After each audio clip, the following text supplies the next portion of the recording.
नमस्ते। Studies of inner sciences के इस चैनल में आपका हार्दिक स्वागत है।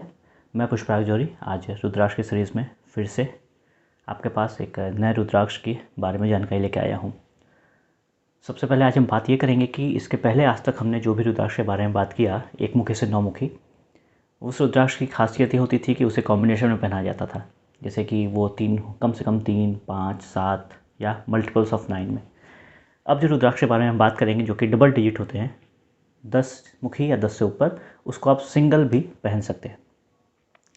तो सबसे पहले आज हम बात करेंगे कि 10 मुखी रुद्राक्ष के बारे में, जो कि और रेयर 9 मुखी से और भी रेयर रुद्राक्ष में इसकी गिनती होती है, और प्राइस के कंपैरिजन में भी ये 9 मुखी से थोड़ा ज़्यादा ही इसकी कीमत आती है।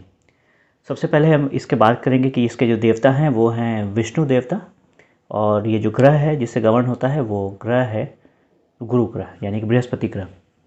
रुद्राक्ष जबलोपनिषद में के अनुसार इस ग्रह के बारे में ये जानकारी दी गई है कि इसके जो देवता हैं वो यमराज हैं और 10 दिक्पाल है, यानी कि यमराज यानी कि जिसको भी जो यम मृत्यु के देवता हैं, और 10 दिक्पाल जो कि 10 दिशाओं के देवता हैं। तो इसके अनुसार आप समझ भी सकते हैं कि इस रुद्राक्ष को धारण करने से लोगों को अकाल मृत्यु से भी एक तरीके से मुक्ति मिलती है, उससे सुरक्षा होती है। और 10 दिक्पाल के मालिक होने से क्या मतलब होता है, तात्पर्य ये है कि आपके घर के वास्तु दोषों को भी ये दूर करता है। इसे अगर आप अच्छे से अभिमंत्रित करके, इसकी पूजा पाठ करके, इसे आप घर में अगर आप लगाते हैं, ब्रह्म स्थान पे इसे आप लटकाते हैं सिर्फ, तो ये आपके घर के वास्तु दोषों को भी दूर करता है। साथ ही साथ हम बात करेंगे कि यह रुद्राक्ष और भी 9 ग्रहों के द्वारा जनित जो भी समस्याएं होती हैं उसको भी दूर करता है। तो अगर ऐसी समस्याएं हैं 9 ग्रहों से संबंधित जो कि आपकी सॉल्व नहीं हो पा रही है, तो भी उस केस में आप इस रुद्राक्ष को धारण कर सकते हैं।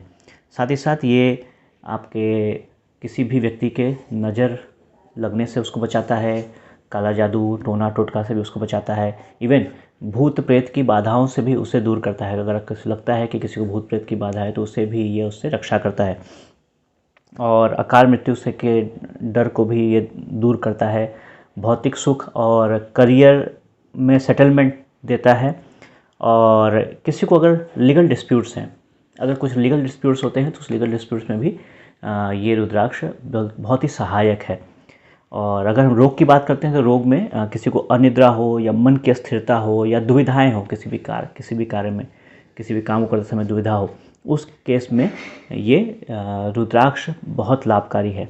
पर शिव पुराण के अनुसार इस का जो मंत्र है ओम ह्रीम नमः है। तो ओम ह्रीम नमः का मंत्र का 108 बार उच्चारण करके आप इस रुद्राक्ष को धारण कर सकते हैं।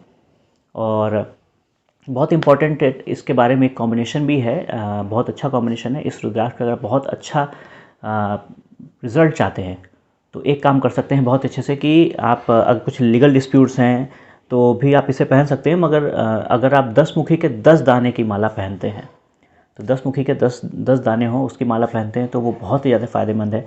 साथ ही साथ कुछ अगर करियर में सेटलमेंट चाहिए तो 7 मुखी, 8 मुखी, 9 मुखी, 10 मुखी, ये कि इसके भी 4 दाने के कॉम्बिनेशन भी आप पहन सकते हैं, वो भी बहुत ज़्यादा फ़ायदेमंद है। तो वैसे तो हम जैसे इसकी हमारी मुखी की रुद्राक्ष की मुखी की सीरीज़ ख़त्म होगी, वैसे हम कॉम्बिनेशन की सीरीज़ में भी आएंगे, ताकि आपको और अच्छे कॉम्बिनेशंस के बारे में, अपने अनुसार जो कॉम्बिनेशन है उसको भी आप जान सकते हैं, पहचान सकते हैं और अपने हिसाब से यूज़ कर सकते हैं। तो उसके बारे में और जानकारी देंगे। फिलहाल मुखी 1 मुखी से 10 मुखी के बारे में भी हमने बात किया, आगे हम 11 मुखी को लेकर के आएंगे। आशा करता हूँ आपको हमारा वीडियो अच्छा लगा होगा। प्लीज़ अपने प्रेम को, आशीर्वाद को बरसाइए। सब्सक्रिप्शन के साथ मुझे हमारे इस चैनल को सब्सक्राइब कीजिए। जिसे भी आवश्यकता हो उस वीडियो को शेयर कीजिए और प्लीज़ लाइक कीजिए।